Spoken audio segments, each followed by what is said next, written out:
You've got to get inside a creator.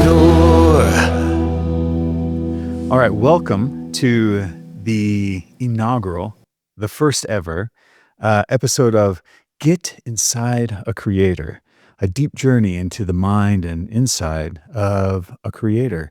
I have with me today, I'm very excited about this, for the first episode, Jay Treat. I'm excited to be here. Yeah. A little worried about the inside stuff. Well, it's an intimate show. That's what I'm going for, intimacy. Jay is the writer, director, and co-star of Human Poop. Probably, I think, one of our more intellectual sketches we've ever had on The Rip Presents. So, to get it started, what was this original inspiration? How did Human Poop come into existence? Human poop was a different process because I literally just was in the car on a long ride and a funny premise came to me. And I think that premise was just, what if you joked with somebody about their dog's poop being their poop, but you were right? And so then I just improvised it in my head, and I actually wrote the entire sketch on my phone, which I've never done before. Just imagining, like, okay, what would this character say? What would this character say? And I'll tell you what, I didn't aim for this, but at least halfway through the sketch, at the most halfway through the sketch, I had Todd Sullivan as the other, like, that was just the voice. Yeah. And I just realized it and was like, okay, well, I'll see if I can get Todd to do this. And I'm so glad that he did, because he's perfect for it. Was it a hard process getting Todd involved? Or was it simply like, hey, you want to be in a sketch? And he was immediately like, yes, I do want to be in a sketch. Yeah. It wasn't hard to get him to say yes. The scheduling's a little bit tricky because he's busy, but yeah, he was into it. I will say I was, because you had asked me if I would help you film a sketch. Like, we filmed this a long time ago. I want to say last June, July, August, last summer. I think August, something like so that. Like a good 6 It might have been summer. It was a while ago. Yeah. And then we decided you were going to originally edit it. I hit a massive slump in my production company, Project Flow, and thought, well, hell, I'm just going to see if Jay's done this thing yet. So I ended up putting it together. But when you sent me this originally, you were like, hey, would you help me film this thing? I was like, yeah, maybe. Internally, this is my internal monologue because I get asked to do a lot of stuff. And I'm like, I don't know. But then you were like, you sent it over and I knew that Todd was involved. And I was like, oh, I'm in. And then I opened the sketch and I was like, Human Poop. What the hell have I gotten into? But I read it the first time through with Todd's voice in my mind. And I was like, yeah, no. I am all in on this. Awesome. This is going to be amazing. Now, I actually thought, because we took a workshop together with Kevin McDonald, a sketch writing workshop. Yeah. This was not one of the premises you pitched, is it? No. Originally, I thought this had come out of that, and I was like, oh, wow, this is born from the royalty of the kids in the hall. But it was just a thought of dog poop in a car. I would say that the authorial aesthetic of this sketch is pretty Kids in the Hall. Yeah. They were definitely a huge influence for me growing up. And so you mentioned that this was one of the more intellectual sketches, and I was just thinking about this the other day. I think that this sketch in particular, and possibly my style, is smart stupid, which is like taking a very stupid premise, like human poop, but attacking it as with nuance and That's really interesting. I like that a lot. Smart. How did you say? Smart stupid, Smart, which doesn't flow stupid. as well as stupid smart, but stupid smart is something else. No, but smart stupid's really good. I actually, I like to do most of my sketches as absurdity and truth. And I actually wrote that down as an idea behind this, because in my mind, this this was right in that category of it's absurd, but this happens all the time. Maybe not the human aspect of it, but like for instance, I wrote down the tagline when I sent out the email about this, saying that this was an expose that took a hard look at the epidemic plaguing the nation's parks. Right. Because it's true. There's dog poop everywhere. I walk my dog every day. I pick up my dog's poop, but I'm constantly avoiding other people's poop. Yeah. So I thought, oh, okay. Jay just really took this absurd thing that happened, or he took this true thing that happens, and he added this layer of absurdity. And I think those, in my mind, are some of the best sketches are that smart, stupid, or absurdity and truth. Yeah. I think it's a really powerful source for comedy. There's a phrase, truth in comedy, and I think it's true, but I think that it is it's not as precise as I would like. I think it's more like bullshit isn't funny. Mm-hmm. So if you come up with something that isn't true, that doesn't ring true, it's never going to land the same way that you just something that we can identify with, something that we can say, yes, that's a real thing. And then once you've got that, you can go absurd with it. But you got to have a true kernel. And it's not the truth that's funny, but it's the truth that allows the funny to grow. That's such a powerful way of looking at sketch comedy. That reminds me of when I was taking classes with Dave Colin from Second City. He was teaching us long form, and he taught us in the RIP early on that in improv, you should never try to be funny. If you're doing improv, odds are you're kind of a funny person. So if you just explore the truth of the scene, the comedy is going to come out of that just naturally. And I like what you're talking about, like that. If you're forcing the funny, it doesn't really land. But if you just take something that's true and that's your basis for a sketch, and then you can build off of that, that's where you really start to find that funny. The other thing I really like about your style is it tends to hold a mirror up to humanity. And I know we're going super deep off of one sketch here, but I think the smart, stupid, the absurdity and truth thing, it starts like we get to see these everyday things and we get to look at them with that skewed lens and get to poke the fun at it. But also what that does is it adds kind of an evergreen nature to the sketch. This sketch is going to be true today, just like it's going to be true 5 years ago versus 5 years from now. People are always not going to pick up their pets' feces and maybe poop in the park themselves. So there's this evergreen thing to it.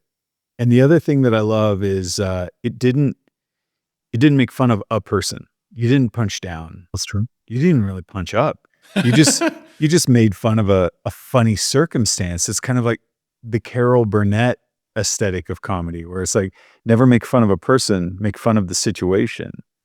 What are your thoughts on all of that big brain dump of philosophy that I just brought out?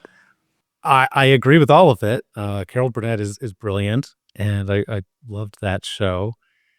I don't think I was processing it at that age of like, oh, she's not punching. I don't think I'd heard that phrase at that point. But yeah, I'm very aware of not punching down. I'm happy to punch up, but I think I'm most interested in the things that everyone can identify with. And so if you're punching up, there are some people that aren't gonna appreciate it. And that's fine. It's better to have something that a few people love than something that a bunch of people like, okay? But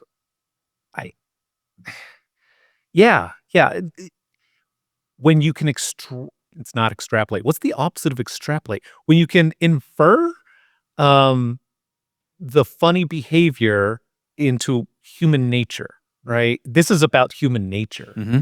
Even though it's doing something that people don't really do, but it's saying humans are like this. What if they were like this? Yeah. You just kind of ratcheted up some of the behavior from like a 9 to a 10 maybe. Right. Yeah. Yeah. Yeah. I like that. So back to human poop specifically. How did it evolve? Was your first version basically the version that we shot? Yeah. I think once I transcribed it into a script format, I think there were a couple tiny tweaks, but it was basically done in the car. It was just one of those lucky moments of inspiration where it just comes to you and you're like, well, I know exactly what happens next. I know exactly what happens next. Yeah. And I don't know if my improv experience set me up to write it in a single go, because you always accept what it already is and you just build off of that, and therefore you're never going to need to go back and change anything. Certainly I improvised it in my head, with me and Todd Sullivan in my head. So or it could have just been a little piece of lightning in a bottle. Like, people get lucky sometimes. It's That's the first true. time this has Yeah. happened to me. I mean, sometimes you sketches like that just hit. Yeah. The idea comes and you blurt it out, and there it is. What's next? What's the next sketch? Do you have more ideas? Like, Yeah, I am always writing down sketch premise ideas whenever I get one that I think would be particularly juicy to pursue. And do we want to talk about what we're planning here? we can talk about this is for this channel, so we can totally talk about it. Fantastic. We've brought back the Rip Presents, which has been laying dormant for quite a while. Human Poop was the first sketch in our new, hopefully monthly. I'm not going to promise every single month, but we're going to do our damnedest to deliver a new sketch every single month. And what we're doing is we're actually kind of expanding it beyond just the traditional Rip, which has been 4 of us for 15 years. We're expanding it to the idea that we want to have a writer's room. We want to collaborate with other artists. Jay is a part of that. He's going to be one of our writers and directors and creators along with us, which is why I was so excited to actually have Human Poop debut the Rip Presents, kind of the new iteration of it, because it really showed off a different voice. But that's exciting. So we've got more sketches coming up shortly. And I'm really excited to be part of this writer's room. I think if you think about it from the outside, it's kind of a stupid dream, but I feel like all of us comedy nerds have all just been like, yeah, I want to be the person that's in that room writing the SNL sketch or the Hell yeah. Kids in the Hall sketch or whatever it is. And just like having those back and forth and building something hilarious together. I agree. I'm very excited about that too. And as subsequent episodes of this come out, having the ability to share what that's like. None of us have been in a writer's room. I've never run a writer's room. But I'm really excited to have a few of the other writers in and to collaborate, because weirdly, improv is it's a community art form, and that's how we met. That's how a lot of us have gotten our starts. And you're constantly playing with other people and creating with other people. But I found the writing side of it very lonely. I almost every single Rip Present sketch before this, I have solely written. Okay. So I'm excited to actually collaborate with some other voices and some other styles and see where that goes. I am too. The collaborative nature of improv is a big deal for me. I could do a solo improv. I don't want to. That doesn't sound fun to me. No, it sounds like stand-up to me, and I'm terrified of that. I kind of want to do stand-up, but it's a very lonely process, and it's also a late night process that I don't know that I want to go through at this age, but I know. I hear that. And yeah, I agree that usually, so I have a bunch of sketch premises. I don't have a bunch of sketch scripts. And that's because of what you're saying. It's a lonely process to do it by yourself. I'm excited at the prospect of being at a table, giving some premises, hearing what's clicking with people, and then pursuing that. I think even just a little bit of back and forth Oh yeah, will make a huge difference in the creative process. I agree. I also think the other thing that's going to help, and this is a little bit of the inside baseball of the process of all of this, is publicly saying that we are going to create a new sketch every single month, because now we have to. That's right. That's right. Yeah, I've been I have a folder full of ideas. I have, just like human poop, we shot human poop and we sat on it for 6 months or more. Our next sketch in the series is one called This Will Kill You. It was partially shot in 2020 during the pandemic. We just haven't released it. We're sitting on it. We just need to shoot an intro and an outro today. So there's all this wealth of comedy and stuff that we want to create and share with the world that we haven't been able to get out because I need a deadline. I'm a creator that needs a deadline and needs to have that, hey, it's never finished, it's just delivered premise. Right. That's another thing about this collaboration that's exciting to me, is because you can state a deadline, be like, okay, I'm going to finish this by this date. But if there are no stakes to it, if you don't owe something to somebody else, then it's not real. And so the fact that I'm excited and you're excited and the Rip is excited means that we're going to be pushing each other. We're going to be feeding each other that energy, and we're going to be holding each other accountable. Absolutely. Absolutely. Okay. I have run out of things to ask you. In the interest of improv and bullshitting a little bit longer, what are you excited about? What do you have going on? Granted, people may not be watching this people are probably going to watch this as soon as I release it here in the next week or two, but somebody might also be watching it a year from now.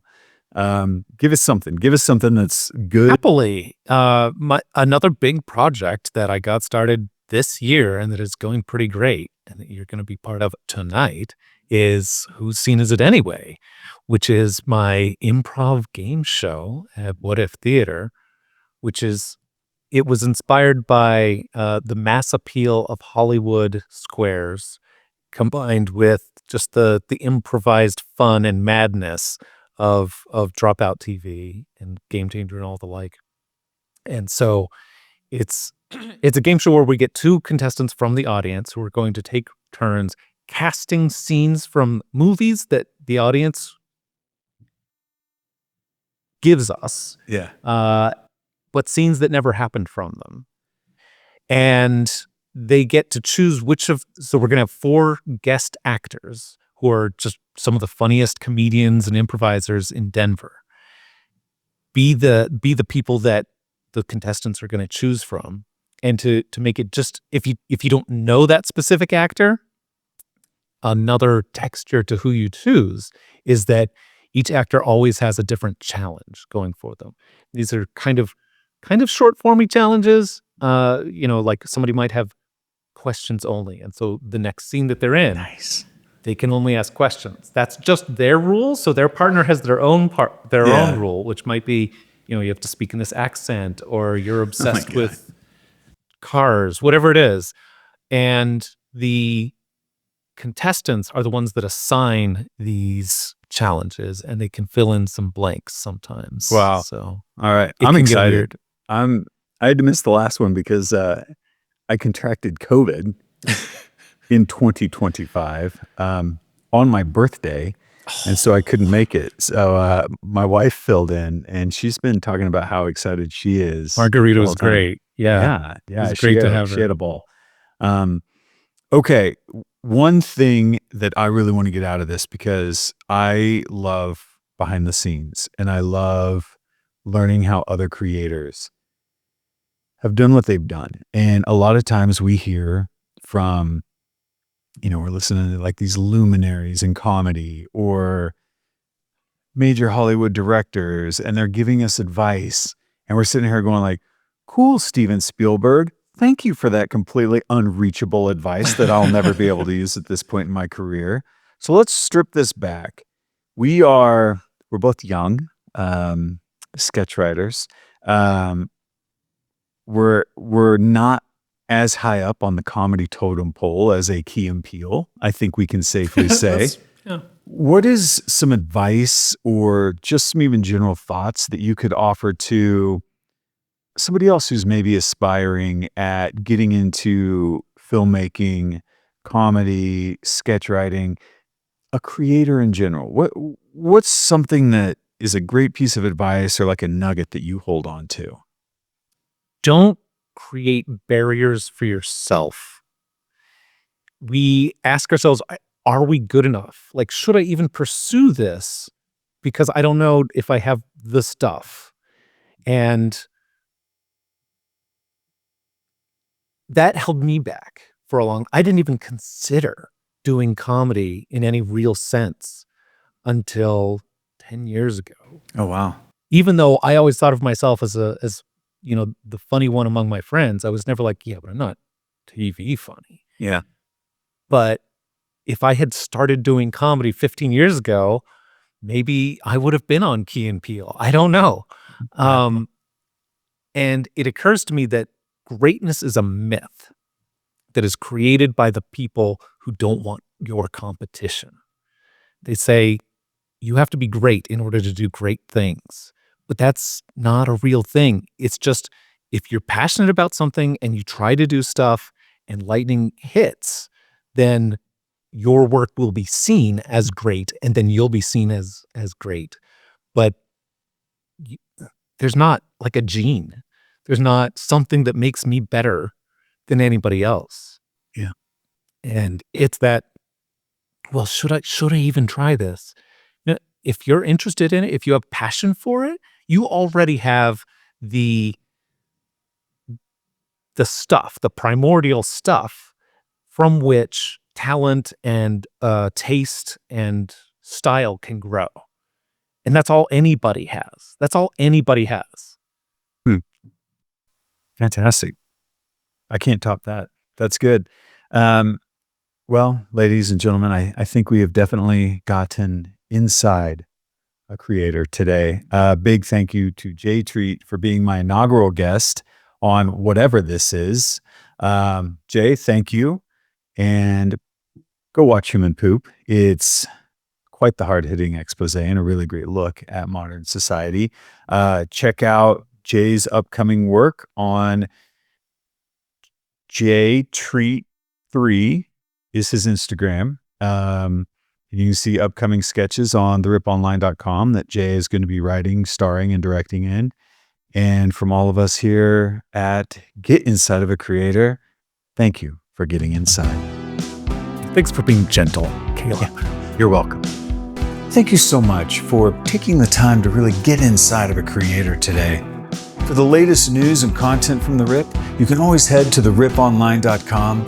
And for that exclusive content, check us out at patreon.com/therippresents.